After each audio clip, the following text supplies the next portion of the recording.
자, 두 번째는 수동태로 쓸 수 없는 동사를 살펴보도록 하겠습니다. 수동태로 쓸 수 없는 동사는 목적어, 즉 행위의 대상이죠. 그 목적어 없는 자동사. 아까 선생님이 처음에 설명했었죠. 3형식부터 수동태가 가능하다. 영어의 동사에서는 1형식 동사, 2형식 동사가 있어요. 그래서 1형식, 2형식 동사들인데 이 친구들은 목적어를 취할 수 없는 동사들이에요. 예를 들면 occur이라든가 미안. 자, occur이라든가 happen, arrive, die, appear, smell.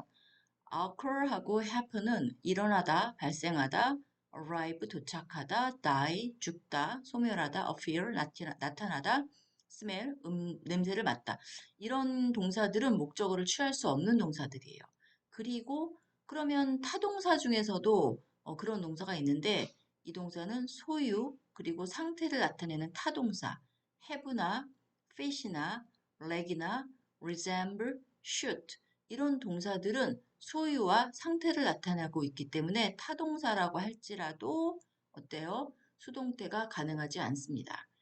자, 예시를 보면 The accident happened yesterday.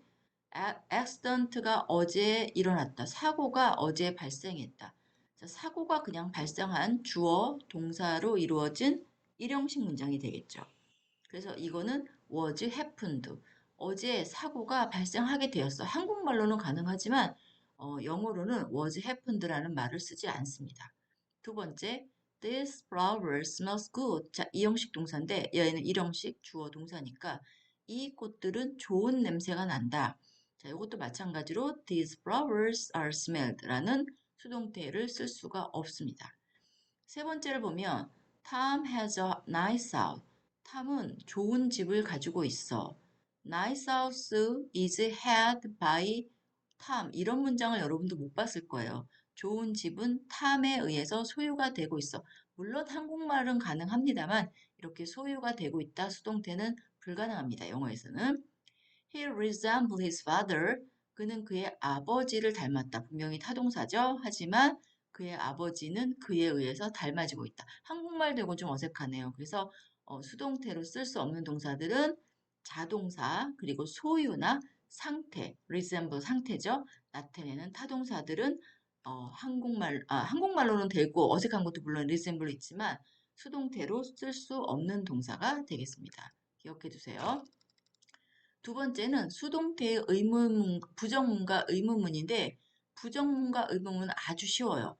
수동태의 모든 것은 be 플러스 pp가 들어가는데 be 플러스 pp가 들어간다는 것은 자, 비동사를 중심으로 움직인다는 거예요. 그래서 my bike was fixed by my father.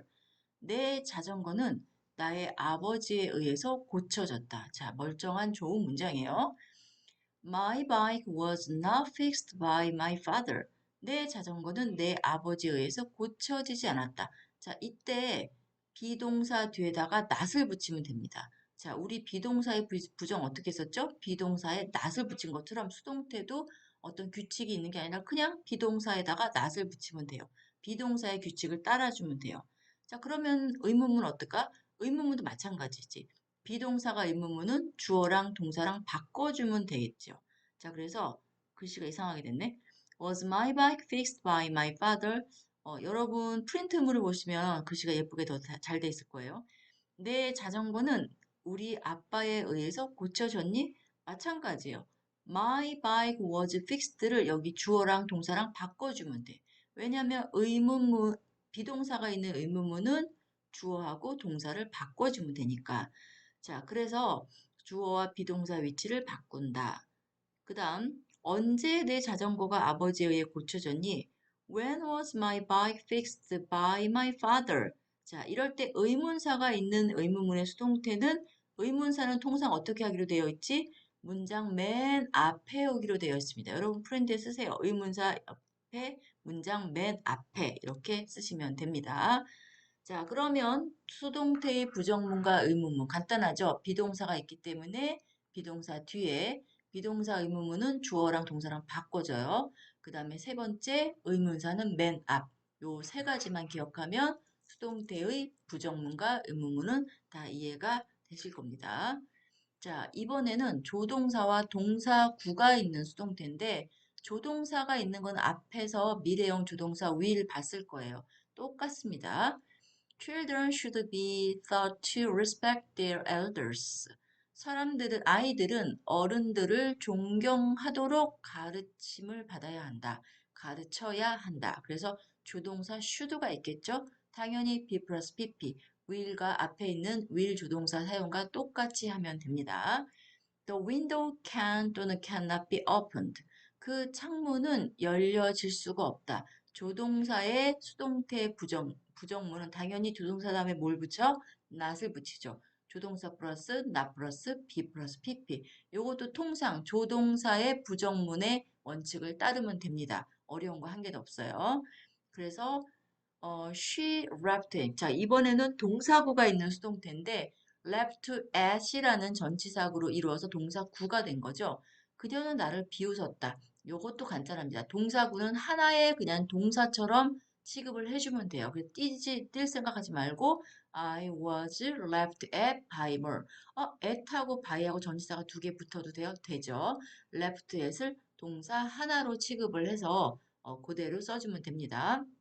그래서 여기처럼 동사구를 수동태로 전환할 때는 동사구를 하나의 단어처럼 취급해서 항상 함께 붙였으면 됩니다. 자, 이 다음에는 by 플러스 행위자를 생략해야 되는 경우가 있는데 처음에 어떻게 했었어요? 목적어가 주어가 되고 동사는 비동사 플러스 pp가 되고 그리고 뒤에 by 플러스 목적격이 있는데 이때 by 플러스 목적격을 생략하는 경우. 자, 어떤 경우냐면 동작의 행위자가 막연한 일반인인 경우. 그냥 굳이 써주지 않아도 되는 people이나 일반적인 원이나 데이나 이런 사람일 경우에는 굳이 언급하지 않아도 알 수 있는 경우는 by 플러스 행위자를 생략을 합니다. 그리고 두 번째는 동작의 행위자를 모르거나 잘 모르거나 불분명할 때 행위자가 분명하지 않기 때문에 by 플러스 행위자가 생략이 됩니다. 그리고 글의 중간에서 주어를 바꾸지 않기 위한 경우도 앞에 나온 주어를 그대로 이어받기 위해서 수동태를 쓰는 경우도 있습니다. 예를 들어서 이제 맨 마지막 문장 보시면 When he arrived home, 그가 집에 도착했을 때 he was arrested. 그가 체포되었다. 이렇게 주어를 바꾸지 않는 경우에 그냥 그대로 그 주어를 쓰면 되겠죠.